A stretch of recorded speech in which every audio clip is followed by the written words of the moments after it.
Assalamualaikum. Hi students, good morning. How are you today? I hope you are always in a good health, always in God's protections, and always spirit and happy in learning English with me. Still with me, Mem Ummi Novayanti Purba, and today we are going to discuss about a new topic, news item tags. Tags. If we are talking about tags, do you still remember the terminology of genre? Yeah, genre or text types are discussed in the English lesson started from the elementary school until you are going to sit in a college. Yeah, actually there are 12 kinds of genre or text types that we should learn in senior high school. The first one is narrative, procedure, spoof, anecdote, explanation, descriptive, recount, discussion, news item, review, exposition, and report.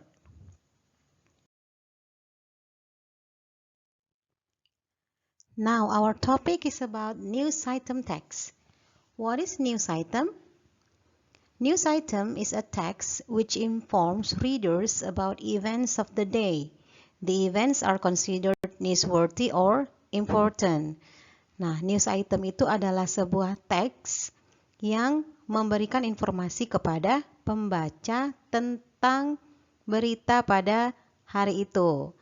Nah, berita ataupun kejadian yang diberitakan itu cenderung bersifat newsworthy, penting. Ya, jadi news item adalah up to date news, berita yang up to date, yang penting, yang terjadi pada hari itu. Nah, biasanya ini adanya di televisi, di radio, di media-media cetak lainnya, itu selalu ada news item. Nah, news item is a type of the text that has the main functions or communicative purpose to inform readers or listeners or viewers about events of the day that are considered newsworthy or important. Nah, apa communicative purpose-nya? Apa tujuan komunikasi dari news item text?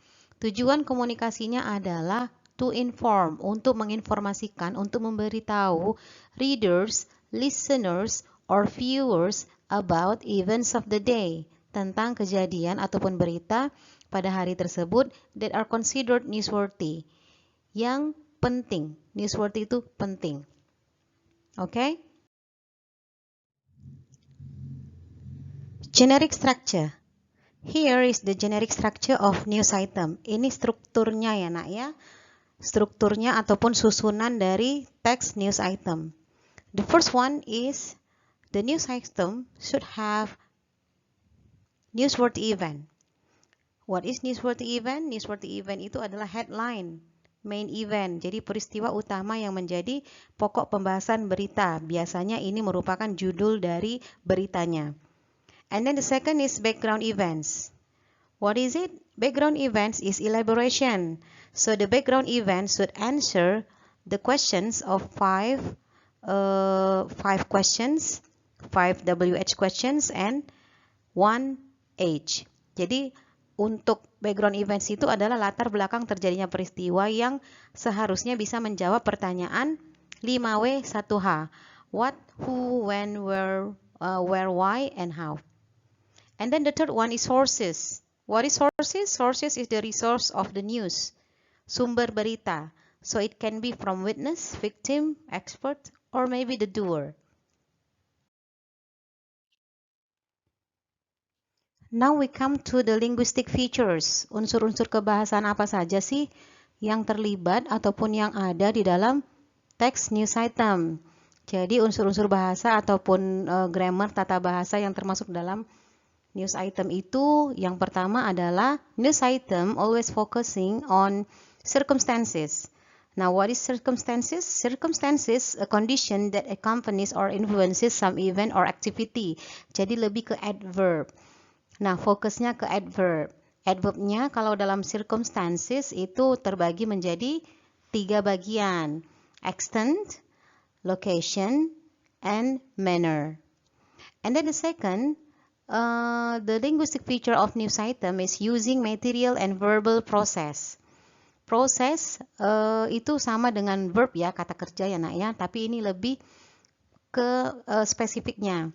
Jadi kalau dia material process adalah proses atau verb of doing, physical action. Jadi memang kita melakukan kegiatan yang melibatkan fisik kita. Buy, dig, study, itu contohnya ya nak ya. Nah kalau untuk verbal process, process of saying. Jadi kita menggunakan artikulasi kita untuk mengutarakan sesuatu. Jadi kata-kata kerja yang terlibat di dalam proses verbal ini adalah say, told, and inform. And then the third, the news item using passive voice. Nah kalau untuk passive voice itu yang awalan kata kerjanya itu awalannya adalah dikenakan perlakuan ya. Jadi objeknya itu ataupun subjeknya itu dikenakan perlakuan. Kemudian yang keempat itu menggunakan past tense. Nah khusus untuk passive voice and past tense we will discuss in the next meeting.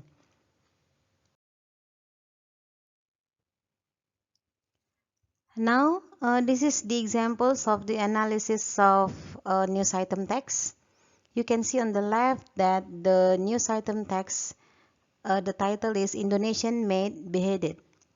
An Indonesian housemaid has been executed in Saudi Arabia after being convicted of killing her employer, the Saudi Interior Minister said. The woman was beheaded in the southern Asian province in what was the second execution in the country. The maid was earlier found of suffocating her female boss and stealing her jewelry. Rape, murder, and other serious crimes can carry the death penalty in the conservative Desert Kingdom. Last year, Saudi Arabia, which follow a strict interpretation of Sharia Islamic law, executed more than 130 people. Now, di sebelah kiri kalian yang sudah saya bacakan tadi itu adalah contoh dari text news item. Nah, jadi untuk menganalisis generic structure-nya, kita mulai dari yang pertama ya nak ya. Yang pertama itu adalah main event atau heading-nya. Nah heading-nya itu biasanya sama dengan judul. Jadi judulnya apa? Indonesian maid beheaded. Boleh kita tambahkan circumstance-nya in Saudi Arabia. Jadi ada tenaga kerja Indonesia yang dihukum penggal di Saudi Arabia. Nah kemudian yang kedua background event-nya apa? Nah background event-nya yang menjawab 5W 1H. Who berarti Indonesian maid. Kemudian when, ada ya di situ informasinya ya. Kemudian where, why, and how. Itu semua ada. Nah, kalau mau dipilah-pilah di sini sudah membuatkan background satunya.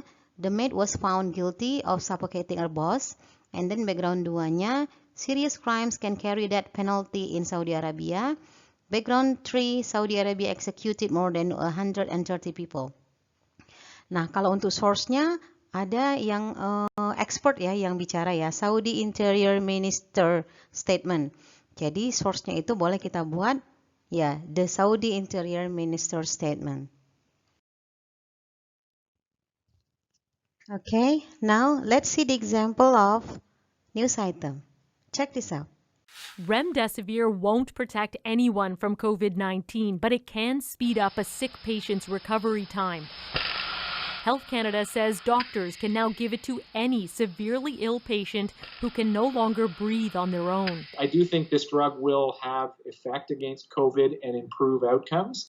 Canadian clinical trials testing the drug are still ongoing, but Health Canada says it's reviewed existing data on remdesivir's safety, efficacy, and quality and decided the drug's benefits outweigh its risks for certain patients. There'll be ongoing monitoring of the drug in terms of its effectiveness and safety as well.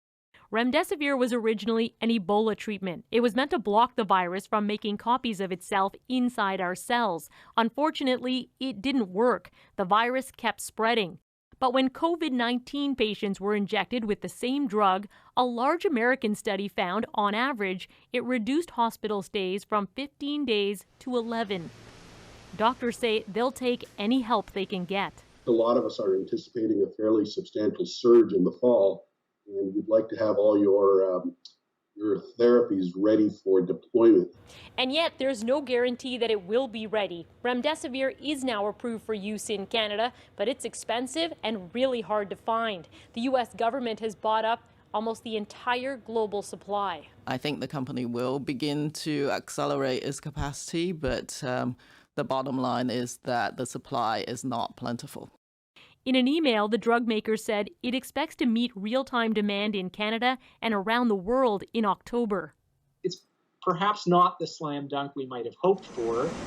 Other treatments are in the works, but with fall just around the corner, the push for answers is relentless.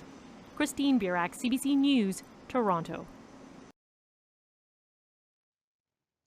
Okay, after you watch the video of news item tags, please make the analysis of generic structure based on the first one is main or newsworthy event, background event, and sources. Jadi setelah lihat videonya ya nak ya, kemudian tolong kamu analisis berdasarkan generic structure seperti yang telah Mem contohkan di slide sebelumnya. Jadi kalian analisis berdasarkan apa headingnya ya, apa main or newsworthy eventnya, kemudian background eventnya apa-apa saja, dan sourcesnya siapa-siapa saja. Oke, nah hasil tugasnya ini kalian upload di Google Classroom. Ditulis saja ya nak ya, nanti ditulis bukan di foto ya, ditulis di bagian pertanyaan, nanti akan ada template-nya Mem buatkan di Google Classroom-nya. That is the end of our lessons today. Thank you very much for your great attentions. Please stay healthy, stay at home, and see you again next week. See you everyone. Goodbye. Assalamualaikum.